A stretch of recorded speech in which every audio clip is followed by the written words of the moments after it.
All right, guys, welcome to another great episode of Comedians in Bed. And I have another great comic here with us today, coming all the way from Texas. Now, before we get started, I like to give a nice introduction. I like for people that are themselves and are different, man. And when I found this guy's clip, I was like, this guy's funny, man. He's hilarious, man. He's nothing short of amazing.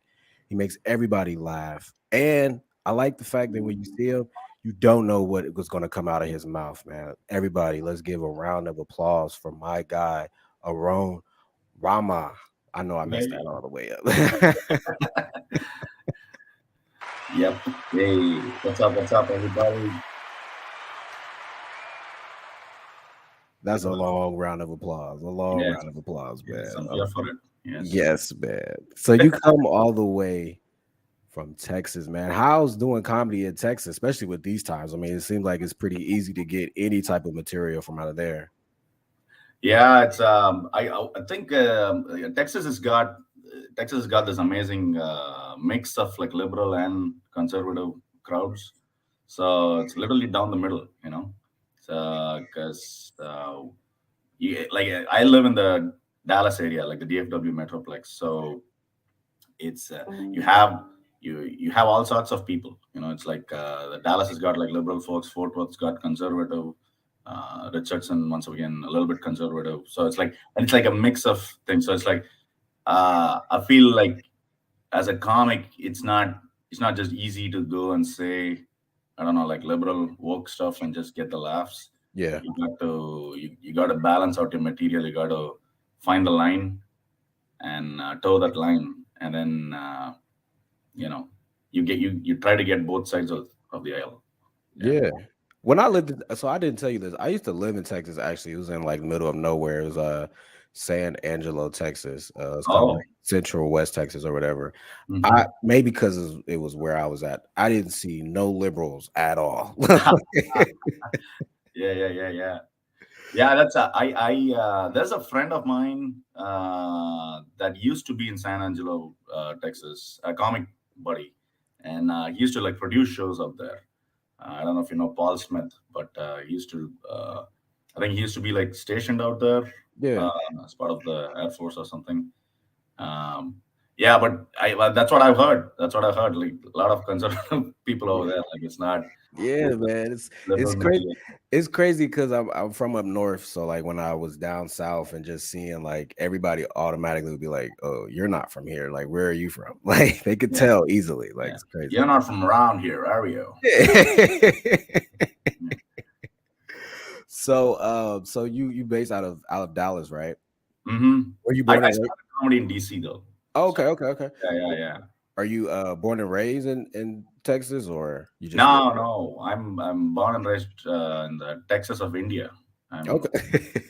I come from the southernmost state of India, which is like the Texas of India. I was born and raised there. I came here like 15 years ago Okay.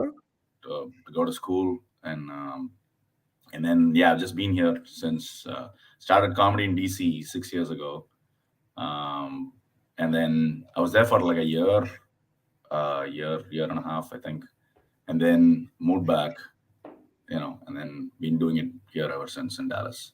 Yeah, man, that's what's Yeah. up. So when you told your parents or family that you wanted to do comedy, like what was their reaction? Oh no, they didn't like it at all. They still they still my mom still keeps asking me like she asked me like, okay, I see that you're doing this thing. It's like she asked me to like stop it so many times. It's like, what are you doing? Move up in your career, like it's like look at it, your friends. They're all getting married. They have kids. They have a house. You're not doing any of those things. What are you doing? I'm like, no, this is my passion and all that. She's like, yeah, passion, whatever. Like it's and then she asked me to like send a clip.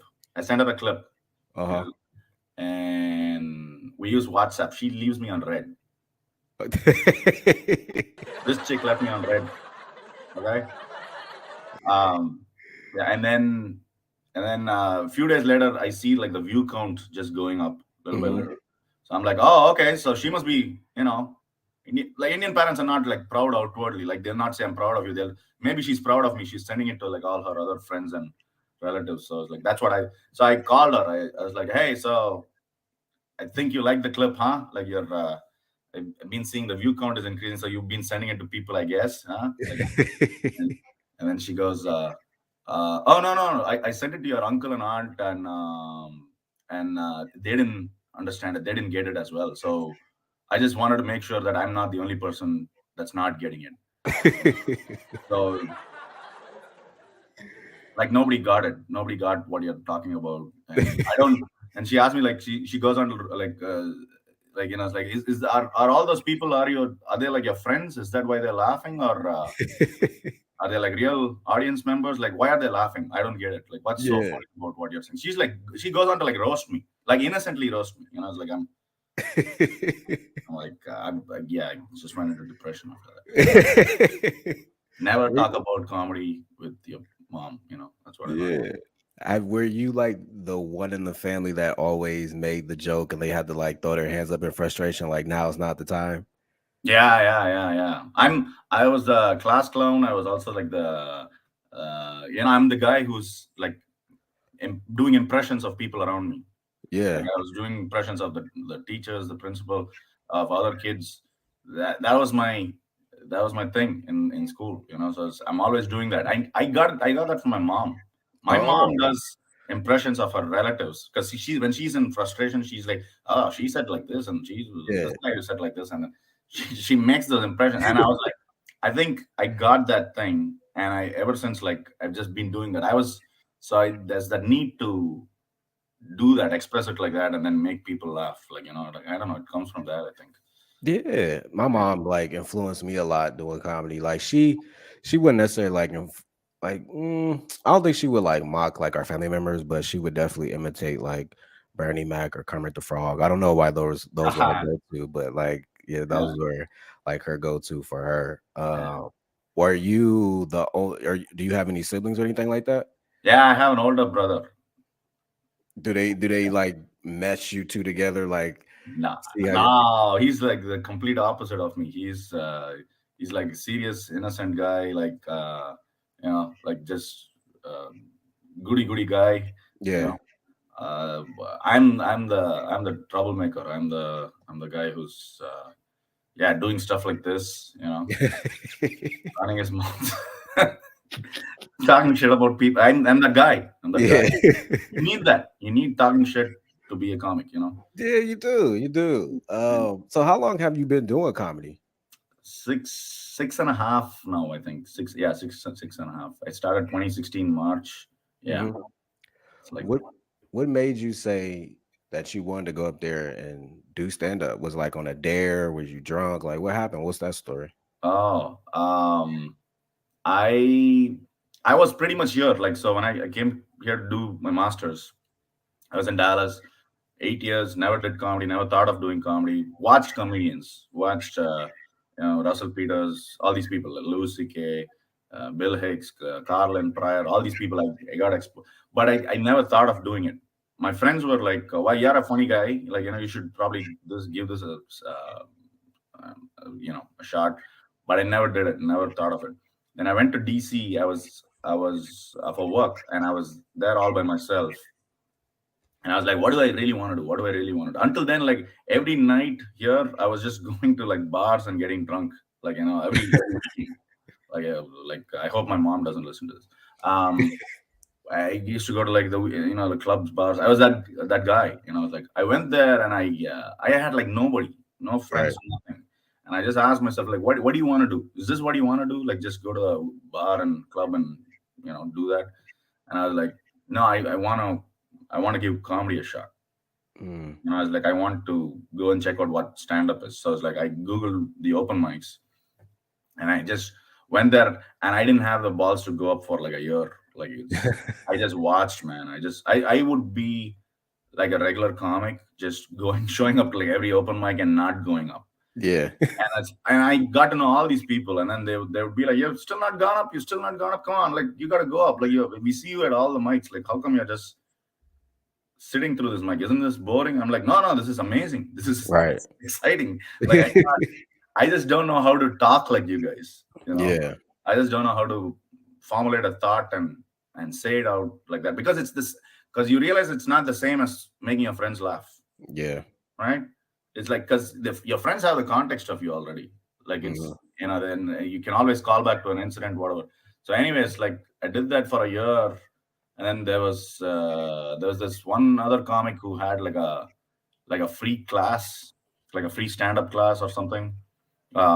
He was like a librarian, so he just put together his whole thing was it was not anything like about teaching stand up, but he was like he just gave showed like an intro, like Conan comics and stuff like that, and then he said, "Well, for the next class, I need you guys to like go to an open mic and do it and record yourself and bring it back." Yeah. And that's the push I needed. And a lot of people dropped out because it's a free class. Nobody respects a free thing, so you know. And I was there with a bunch of old people, so it's like I went with one other old guy to this mic, and uh, there's like four people at this mic. Right. I recorded myself. I got maybe a chuckle, maybe. It was a bomb. It was like a complete bomb. All right, it Yeah. was bomb town. Okay. This guy recorded me, and I was like, I got a chuckle or something. And I was like so happy. I just came out of the room, and stood like Superman. I was like, holy shit! Like now I'm one of these people. Like it's like I felt like yes, that's it. The doors have opened. Yeah. I showed it in the class, and then nobody laughed, and then they were like, well, you were. It looks like you were mumbling the. You need to talk louder. Yeah. I was like, ah, shit. Yeah, and then they just kept going after that. Yeah. What's the journey been like from that first time going on mic to now? Like, what's that journey been like? Oh, yeah. It's I I don't know. Like I was. I think I was writing like really super hacky jokes like in the first year. Um, I I was lucky enough to like be put on shows like pretty quickly, like 6 months in or something like that. Hmm. And then I was there for like a year and a half. I was getting on shows here and there, like bar shows, whatever, stuff like that. And then I moved back. Um, and same thing happened over here. Same thing happened over here. Like, it's like those jokes, those same hacky jokes. For some reason, some club booker like liked me and then was putting me on the opening weekends. And then all the other comics were like, what? Like, how is this guy getting? And with those jokes, like, it's like it was bad. It was bad. Yeah. Uh, but then, yeah, then I got taken off the thing. There was like another booker, and then I had to like reinvent myself. I had to like really dig in and like throw away all those jokes, and then and what is something I can write substantially. Hmm. And I had to like dig deeper and like, okay, that's real. This is real.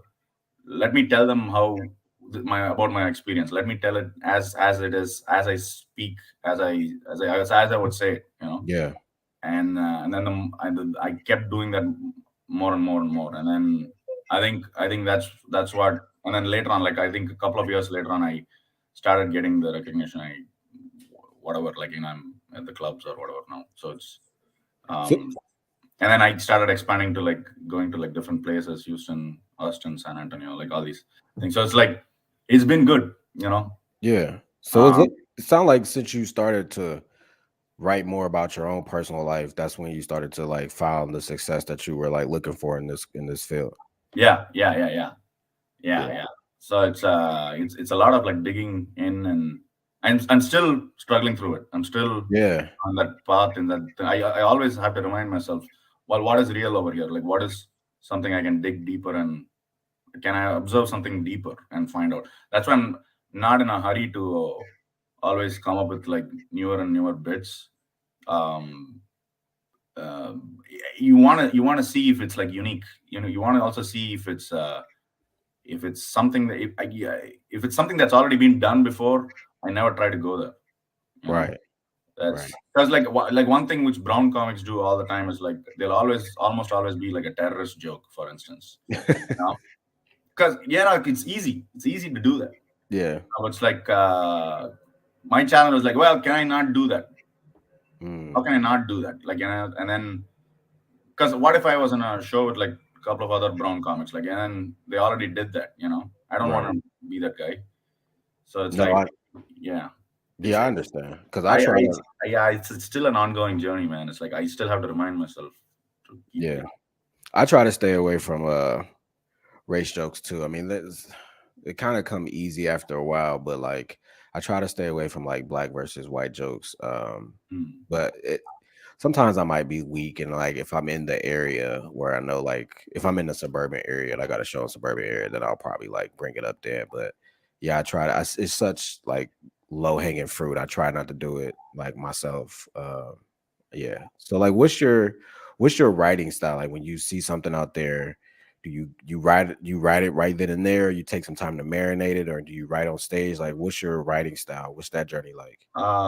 So writing style is like I want to say more like what I mean. Whenever there's like a funny thought, I always quickly make a note of it. I have a lot of notes on my phone.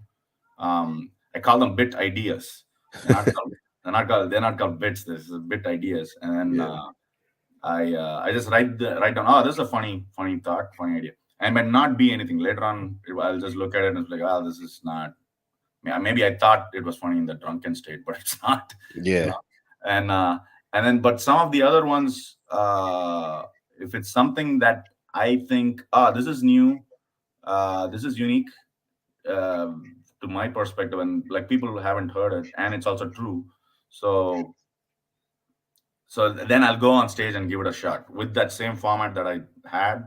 I'm like a huge right on stage kind of guy because I know that's lazy. It's a lot of comics would say like it's like no, you got to write it out and stuff like that. I'm not that guy.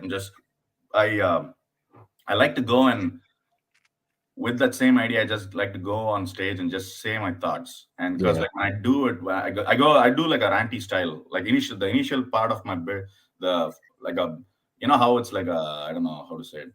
Like in space, you have this cloud or like a nebula, like gas before a star forms. Like it's loose gas, and then it's like slowly like compressing, and it Yeah. coalesces to form a like matter and star.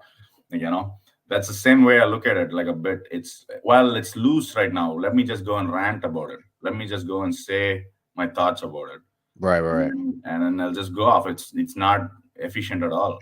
And then I'll listen to it a couple of times, 3 4 times, whatever. Like it's and then you keep changing things along the way, and then you try to like, oh, okay, there's a lot of dead air here. Like, can I compress it?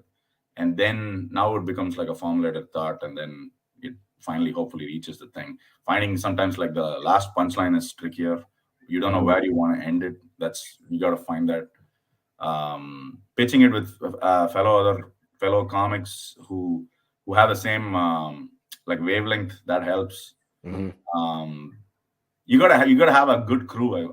I would also say that Yeah. it's like people who you admire and people who also admire you. Like it's like you both get each other's style. Um, it's like, oh, I see where you're going with this. Like this would be a have you tried doing this or something? And it's also good to have that because you're always in your own head, and you need that outside perspective to say like, hey, this is how I look at it. Have you tried Yeah. looking at it? Like it's always the angle. Yeah. Yeah. No, I agree. Like, so sometimes I might like freestyle or like write on stage. I don't think it's lazy at all because sometimes when I do is I'll actually write the joke out and then like I'll do, so I'll be like in my kitchen like practicing with like this microphone like going Ah, back and forth. what do you use? You use a ladle? No, I use like this Five Below microphone that you could like like sound effects on it and stuff like that, but I Yeah, never turn it on.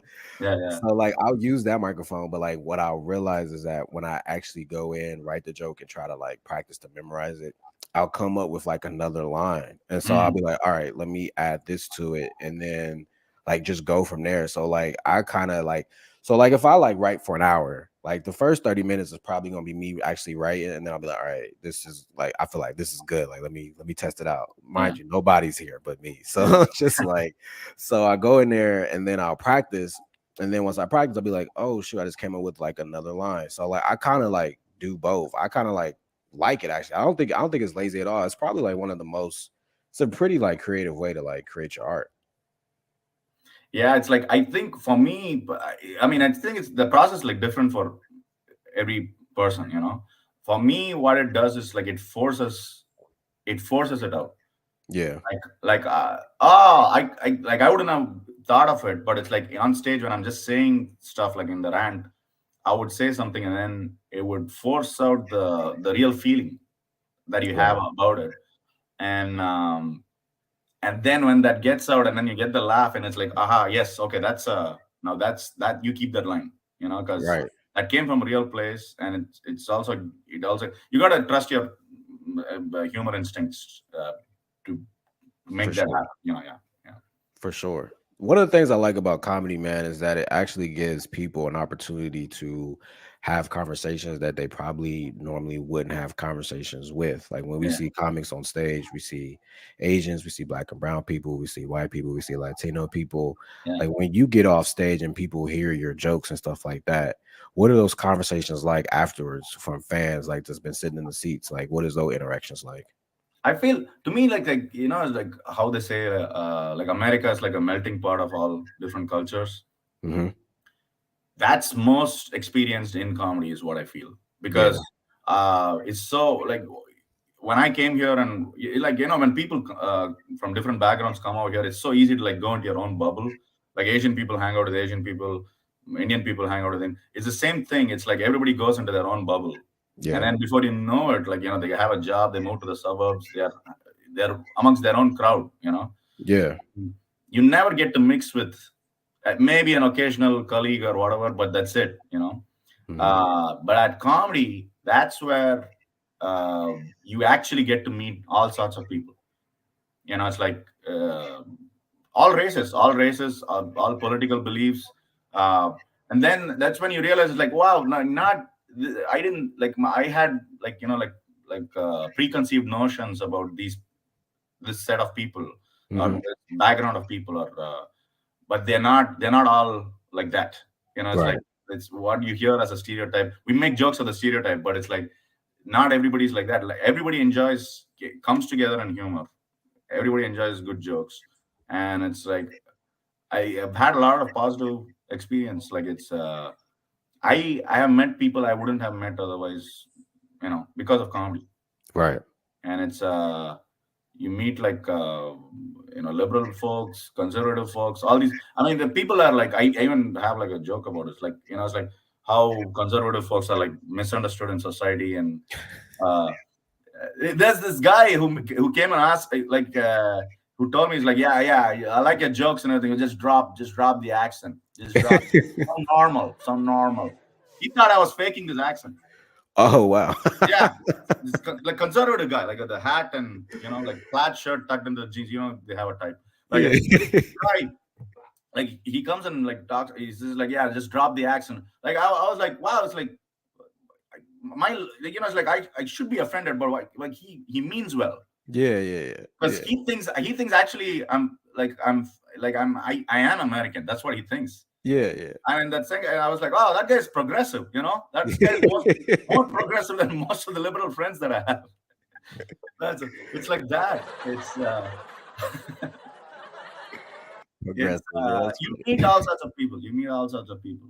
Yeah, Yeah, yeah. Sometimes the ladies would come and like, oh, I love your set and everything. And then the boy, you'll see the insecure boyfriend is like, ah, all right, yeah, yeah, yeah, good job, man. And then they take them away. You know, I'm like, wow, okay, that's yeah. clearly shouldn't be with that insecure guy, lady. You guys are doing big things down there in Texas, man. I've been watching this show on Netflix called Mo from the comedian Oh, down yes, there. yeah. When you see like opportunities like that, how does that like give you inspiration for any like other creative ideas to like get your comedic talent out there? I mean, Mo's like Mo's a Houston comic, and I mean, he came to Houston. It's like, have you watched that series? Have you watched the? Yes, I've watched. So I've only watched one episode, and I'll tell you why. I've only watched one episode because I can't roll my weed and read subtitles at the same time. I can't do it, man. And then trying to like read all the time. So I have to like already have the blunt rolled and like watch it before I like get like into it. But what I like about it so far is Yeah, that it's like it's showing him. Like it's Mhm. showing like his religion. It's showing like his upbringing. And I like the fact that they have subtitles because it's like, no, we're not going to do this in English. We're going to do this in the In language the that my language, yeah, people come from, and you guys are going to have to adapt. I love yeah, that. Like I yeah, yeah, love yeah, that so much. yeah. I love that too because I think though like shows like have you heard of Rami on Hulu? Yeah, yeah. Season three is Uh, now, right? yeah, season three. I haven't watched season three, but Rami is also great. So like series like that, like Rami showcases like the Egyptian American experience, and then most story shows like the Palestinian American experience. Like those are not portrayed in Hollywood. Those are not Yeah, portrayed in the regular, you know, shows or whatever, right? yeah, And those people exist. Like it's like you need to. It's new for me. It's I might look brown, but it's like it's new for me as well. So I'm trying to learn about. You learn so much about it. hmm What that shows to me creatively is oh, it's like you embrace your roots. You embrace your roots and you go down to you got to dig deeper and try to remember your roots, your past, where you came from, and everything. And there is a lot of stuff in there hmm that maybe you've not brought it out because like you think you're like why this is so traumatic or something I'm ashamed of. Like my dad was like this, my mom was like this. Like why will people care? yeah, But no, it's when you say it well, when you say that with the details and truthfully, and it's got it's got a lot of stuff. It's got a lot of promise, is what I'm trying to say. And yeah, people want to watch those stories. There are a lot of stories to be told. yeah, It's yeah, not like, oh, this has already been done before. No, no, but still you have there is stuff. So that's what to me that's what creatively inspires me. Like it's wow, that's what he does in his stand-up as well. If you notice, yeah, more or less the same thing. It's like he talks about his roots. It's a there's a lot of overlap between the. I know it's a little bit exaggerated or whatever in parts, but it's like a lot of his stuff is also true. Whatever he shows from his life, so that inspires me. It's like, oh, I can tell my story. My story is not bad. There are, it's like I should be able to do, and you should do that in your stand up as well. So it's um that's what it does for me. Like that's how it inspires me, I would say. Yeah. yeah, man. I love to see it. Like even if it's like, you know, an Asian or black person go up there. That's what I love about comedy. You can go up there and you can learn something that, like, you look at people and you kind of like, okay, they're probably this type or whatever. But then when Yeah. you hear them speak and stuff like that, Yeah. especially like for me, I always find like the most success you get out of comedy is relaying your own personal information. Yeah. How far you want to go into that, it's up to you. But Yeah. like when I can sit there and be like, oh, I would have never thought that or guessed that about that person. That's what's going to make me want to keep paying attention, like to their art form and their artwork. Yeah. Like vulnerability is like key, I feel. Yeah, The more you show that you're vulnerable and um, yeah, people can see that even if they haven't lived that experience. That's the beauty of humor, right?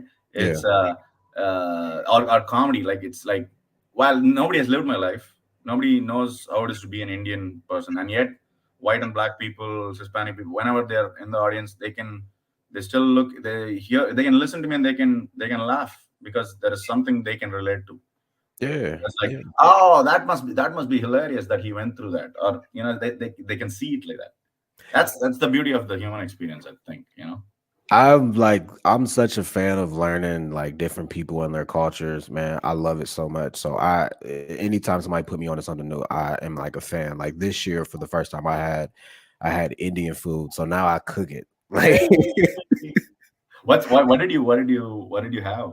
I had like some like potato curry because Oh, I'm a nice. Okay. I'm a vegetarian, so it's like Yes, only same here, yeah. vegetarian. Yeah, How long you been a vegetarian? my whole life. Oh, really? Yeah, How's yeah, that? Like you've yeah. never even had like a craving for like a hamburger or anything like that? I mean, well, when you watch it in the TV shows or whatever, like in the cartoon or whatever, like you want to be like, wow, I want to eat that, and then when you get here to America, you see that, this is ground beef, this is this thing. Because it goes. I mean, I'm Hindu, so it's like from a young age you're taught to not.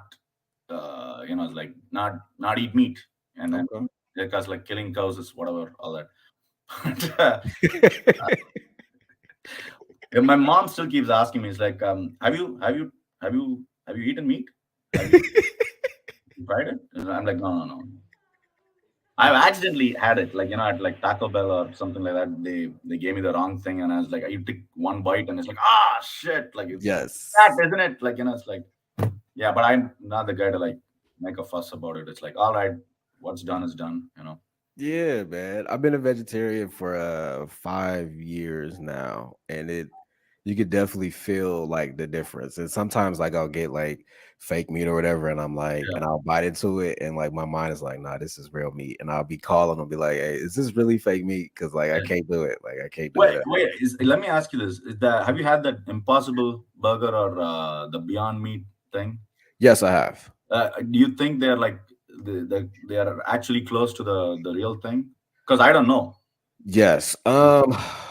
Impossible Burger.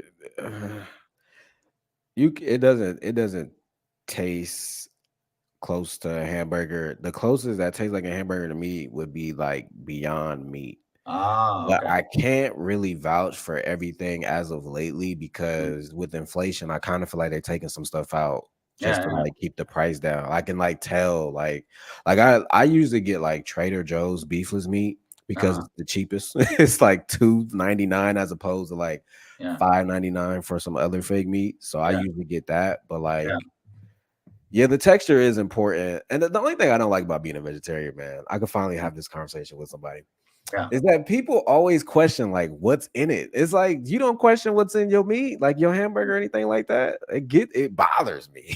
Yeah, yeah, yeah. It's that's the thing. It's like all these people are like, "Well, the COVID vaccine. I don't know what they put inside." It's like you don't know what they put inside your burger. Right. Like you don't know.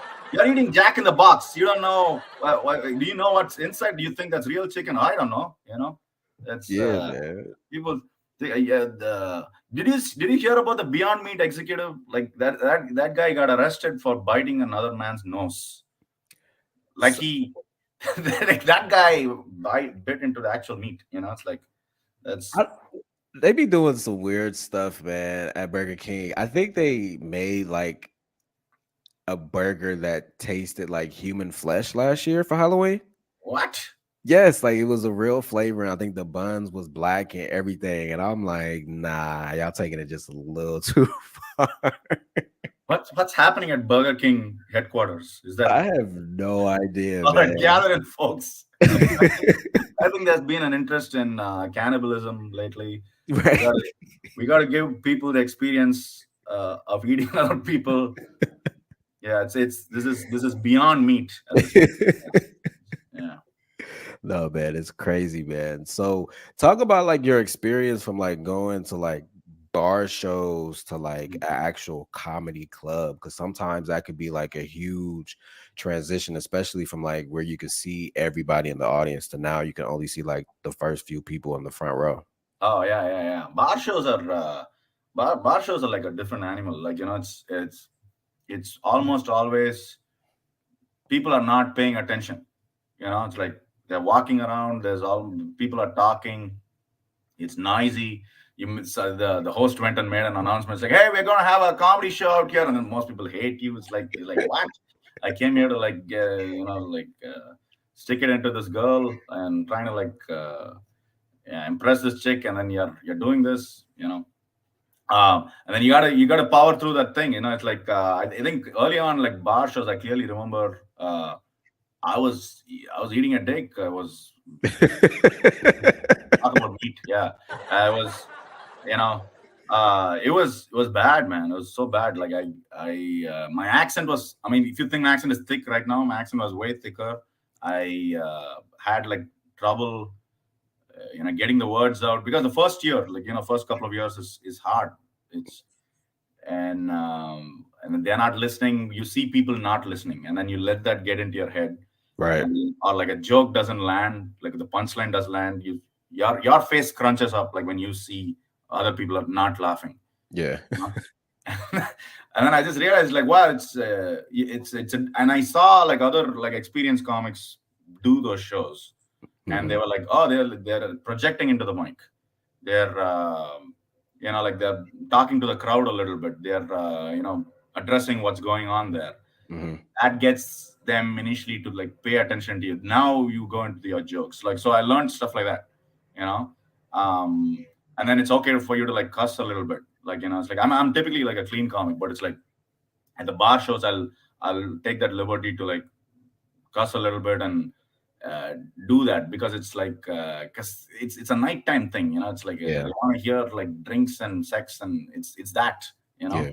you gotta address where you are, like the reality of it and all that, and then you go into the set. Club is way more polished. You got to be a polished comic there. You cannot be ranty over there. You cannot go into like, and especially as a host, you're not supposed to like talk to people. At least we have those kind of rules here. Like, it's don't talk to the audience. Don't, you know um go straight into your jokes, but like you can address the crowd like on a general basis, but not go into each and every person, not do the crowd work or something like that. So it's like a complete the other side of it, and then you got to be clean. So it's interesting. Like, I had to like, you have to always like switch modes when you're in that sort of a thing. That's It, crazy. Cause up here, like at the Funny, we only have one comedy club in uh-huh. Columbus. It's called the Funny Bow. Like Yeah. almost every host, they go and they talk to the audience. Like sometimes for their whole Yeah. set. But you're saying down there, that's a brewer. You can't do that at all. No, we cannot do that at all. But it's like, but see, that's the thing here, because I mean, I know why they do it. I'm not knocking on them. I know why they're talking to the audience, because you're trying to get them engaged and like, oh, you better pay attention. You're doing that. Uh, but over here, I think there's a lot of push in Dallas, at least I would say, for like clean comedy, Mhm. and to not talk to the. So with those restrictions in place, you have to be a good comic. You have to, like, you have to have material that engages. Yeah, it's like you learn that, like, from that's the advantage, I would say, like, working here in the south, Mhm. is you build both those skills. So it's like when you go to a club like that, it's like, well, I can do that if needed. And but I don't have to just depend on that. Yeah. It's like a lot of comics, what would happen is, like, if they just get to depend on like crowd work, they'll say like, well, yeah, I can do five, I can 10, I can do 10, I can 15, but well, it's all 10, 15 of that.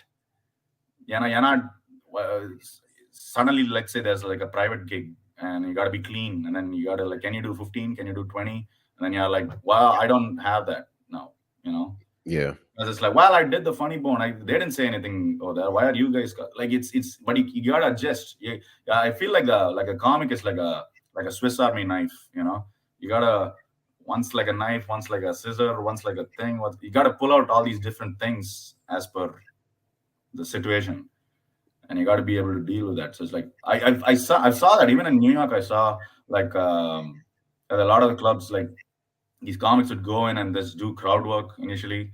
you know you get the it's a good way to like get them to get going, but it's like, I feel like it shouldn't be entirely that. I feel like it should, you can start off maybe like for the first minute, like just to address people, whatever, and then go into the material, because over here the reason they say that, they ask us not to do that, is because it gets the crowd talking. Oh. It gets the crowd talking, and they think, well, you're teaching them to be an audience, as a host first. So when you do your material and when you do that, it's like, well, oh, we are so, oh, I get it, oh, these are jokes, I'm listening, I'm taking it in, laughing. So they're they're going to do that. But it's like, if you start talking to them, I think this is an interactive session, like, they start talking, and then it becomes wild for the next comics that follow, the feature on the headline. So it's like, yeah. No, I get it. No, that makes a lot of sense. That makes a lot of sense.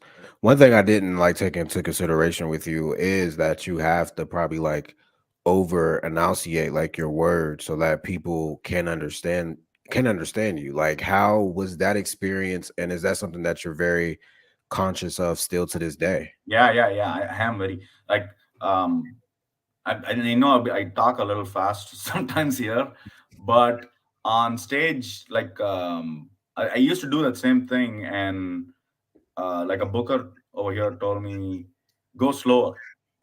You got to go slower, and he said like you got to cut down the words in your jokes because your accent is like people are trying to listen. It's almost like translation, you know. Hmm. It's like listening in your native language and then translating. Oh, that's what he means. Oh, that's what he means. Like, you know, it's because a lot of people are not used to, like if you don't have Indian friends, you're not used to this accent, Right. right? It's a new thing. It's every sound is a new, you know. So I was asked to go like slower, but go slower. Try to take out extraneous words. Try to take out all the, but try to crunch it up. So yeah, I had to do that from the get. I'm still to this day. I'm very conscious about it. I'm sometimes I'll still, I don't know, I'll let go of my guard and just when I'm in the rant or something, I'll go fast, Yeah. and then you wouldn't get the laugh or something, and then oh they didn't understand what you were saying. When you're in front of other brown people, do you not think about that? You just go? No, no, no. When I'm in front of other comics, I just talk. Yeah. Now it's taken me. That's why it's taken me this long. It's like 5 6 years. It's like now I don't talk. I don't think. I just talk. Like I don't translate in English or anything like that. It's like I just talk. Just like how I'm talking to you. I just talk. I don't second guess myself or think. You know. Yeah. So, but you gotta you have that happy medium. It's like when you're on stage, you kind of have to realize it's I gotta go slower because Mhm. and you realize the other things like that, like when if it's like a big stage, it's like a huge uh stage. Sometimes it's like it sound travels and it has to come back.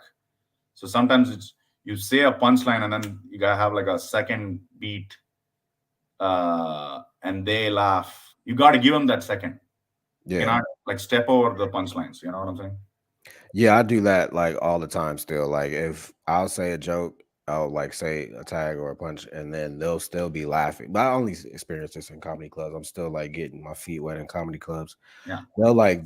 I'll say like a punchline and they'll still be laughing, but I'm already to the next line. I'm talking over their laugh. And it's like Mm. it's one thing I'm still like learning to, because like in a bar or whatever, they'll just laugh and it's pretty quick Yeah, sometimes, yeah, yeah, but when you're in a comedy club, they're laughing. They might be talking to their neighbor like, "Oh my gosh, this happened to me too." So you kind of got to give it time. your time, yeah. But one of the things I find the struggle with is like if you only got a certain amount of time, is like, okay, y'all got to stop laughing real quick so I can get to the next.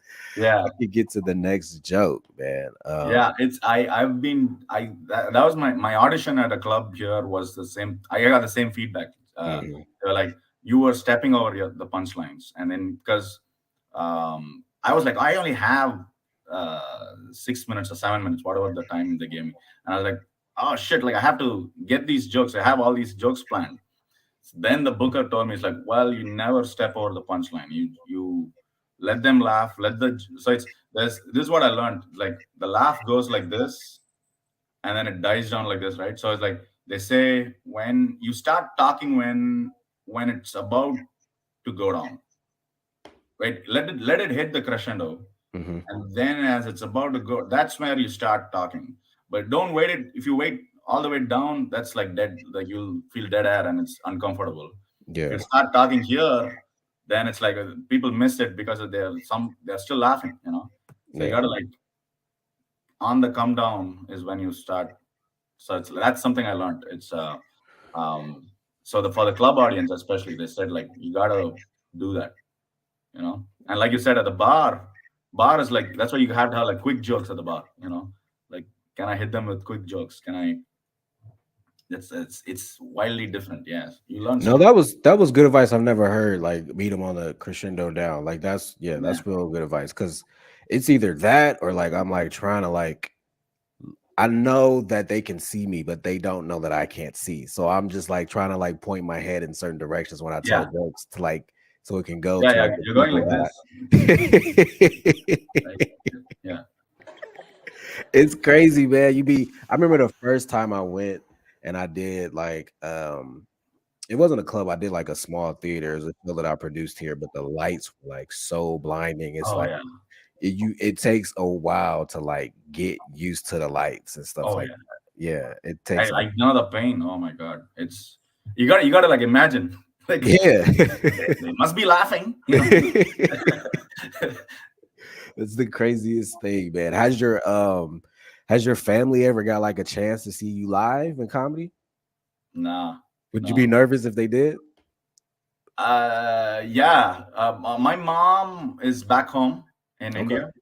My brother is in London, so well, they've never seen me do stand up. So it's would I be nervous? Yeah, I would definitely be nervous. Yeah, Yeah, yeah. But I would probably be like, yeah, don't sit in the front. Just somewhere in yeah. the back where I cannot see you.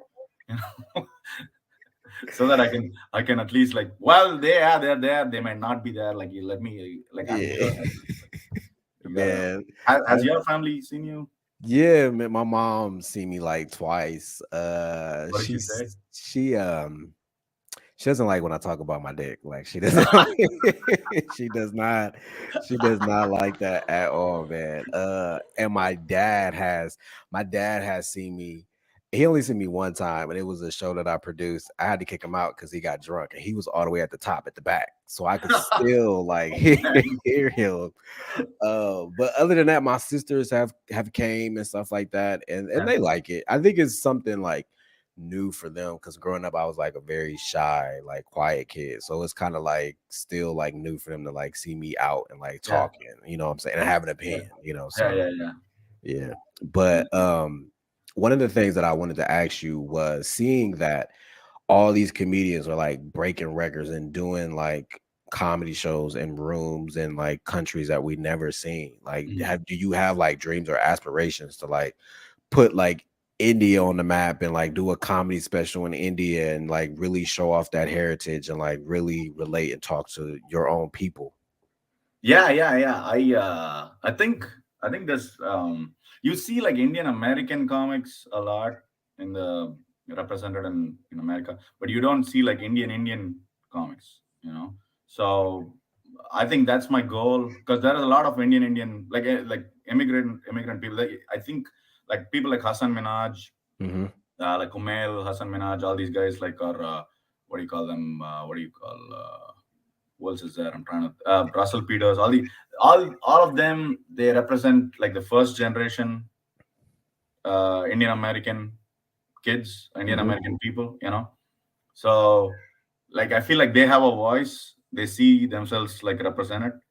But people like us, like their parents, like the immigrant, the zero generation that moves in.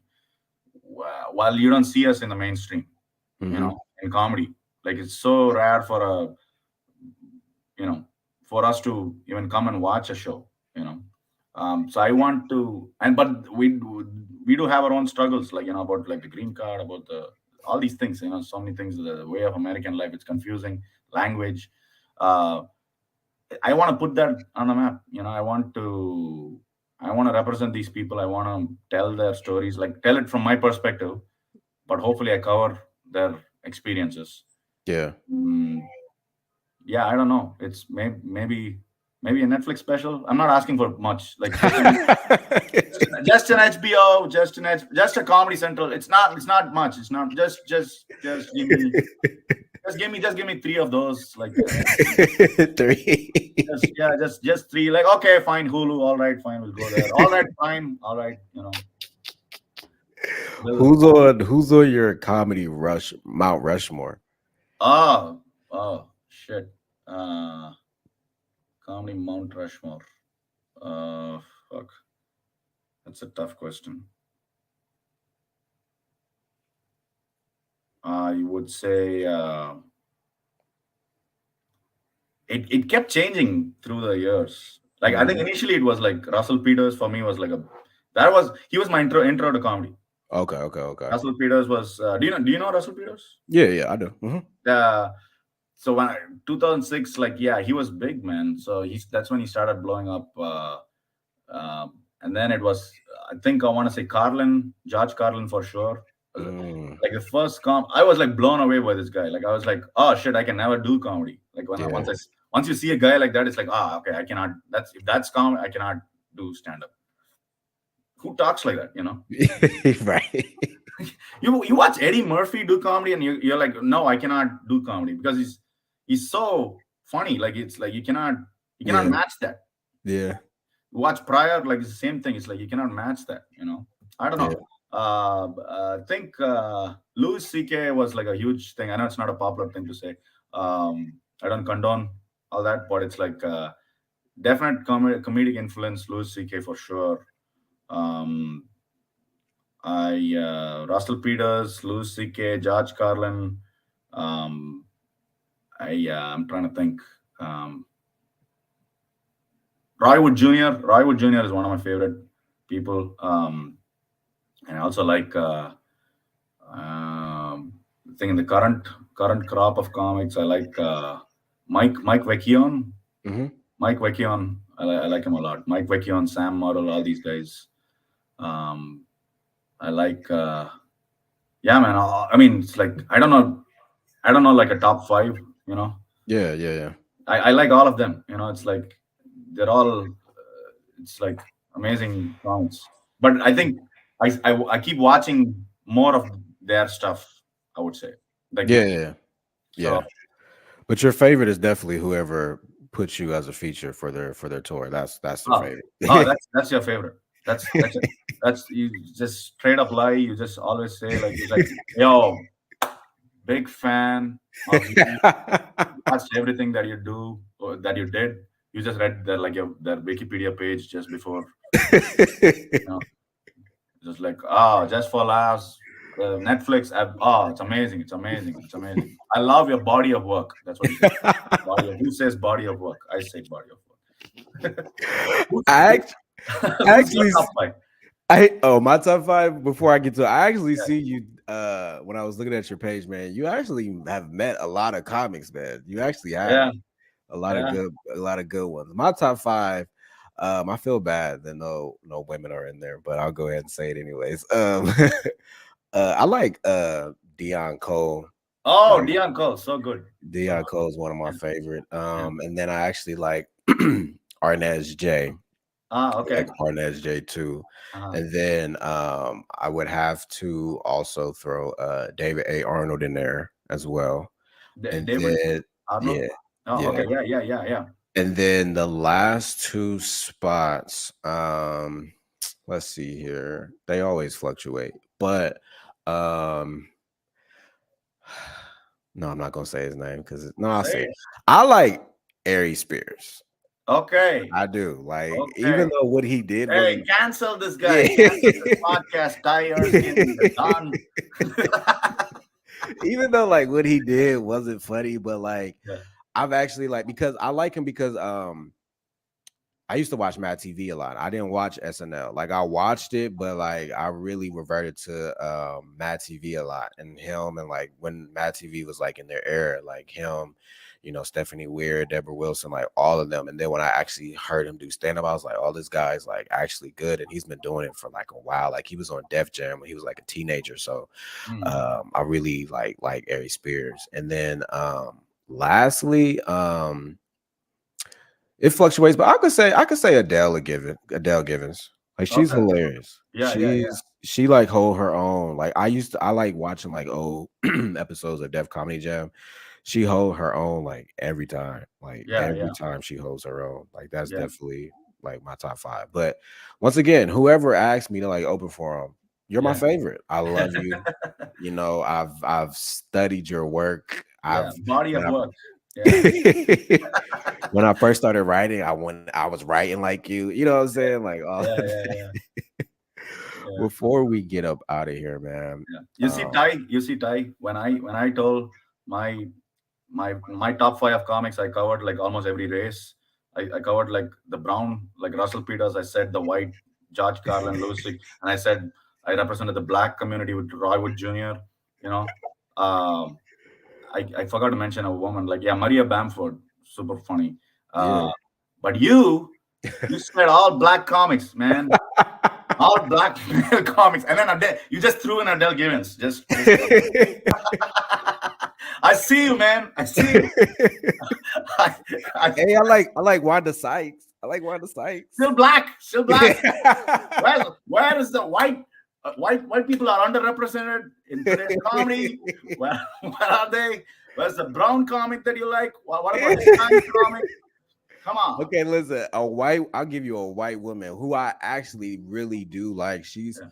hilarious. Taylor Tomlinson. Oh, she's so funny. Yeah, yeah, I yeah. love her. She's super talented. Yeah, Her last special on yeah, Netflix when she was just talking about her mom, I was like, "Oh, you're not afraid to go there." All right, yeah. cool. Like I love her. I really I do. haven't watched that last special. It's about It's mental good. health or something, right? Yeah, like she talks about her being bipolar. Yeah, yeah, yeah, Yeah, yeah, yeah, yeah. yeah. So I've seen the trailer for it. I've not watched the thing. Yeah, but yeah, she's talented. She's like really funny. Yeah, Yeah, man. And yeah. my apologies. My favorite brown Mm, comic mm. is Arun Rama. That's who it is. That's who it is. I was waiting for you to catch it. That's who it is, man. That's who it is. Like You've seen my body of work, my I see this on body of work. Instagram. Oh man, yes, man. But no, really, I am a fan. Like when I see your and I now that you explained it to me, I get it when you were saying like you slow down your jokes because that's one thing I was gonna say. Like you take your time with your jokes, but I understand why. But no, man, your writing ability is incredible. I love it. It's nothing short of amazing. That's why I had you on this podcast, man. This podcast really is just for like those middle of the road comics. You didn't just start off, but you're not exactly where you want to be, but like you're up next and coming. Just that not everybody knows who you are yet. But I definitely think that that's who you are, man. I can definitely see you in India or wherever you decide to shoot it to like showcase your culture and everybody like come see. I really do believe that, man. You're a great comic. I will say that for sure. Thank you so much. That's it's so nice of you to say that. It's yeah, man. I'm hoping. I'm trying. Yeah, it's I don't know. It's a long journey. You know, we all know that it's not a race; it's a marathon. So uh, yeah, I have only like respect for people who keep doing it. You know, it's like Yeah, man. because we all know, like you know how hard it is. I know how what you're going through. You know, it's like it's the same thing. It's like and it's not easy for any of us to make it. You know, Yeah. But yeah. Rome, before we get out of here, man, can you please tell people as to why they should listen to comedians in bed? Yeah, this is a great podcast. This is especially if you're I think whether you're a comedy fan or you're wanting to get into comedy or you're an experienced comic. I think there's something for everybody in this podcast, and but you got to be a fan of comedy. This podcast is for fan of comedy, and this is interesting. All the questions that you asked, I think there is something for everyone in there, and anybody who's interested in comedy can benefit out of it and will enjoy this a lot. Yeah, So man. beans in bed. Yes. I I was wondering appreciate where the bed is, but it. I have a blow up bed. That's why. Man, tell people where they can find you at, man. Where can people find you? people, you can find me on all social media. It's the same thing. It's a play on my name. It's called a Run for My Life. ARUNFORMYLIFE. A Run for My Life. On Instagram, Twitter, TikTok, Facebook, uh, Fox News, and you name it, Pornhub. Yeah, you can just go search a Run for My Life, folks. Yeah.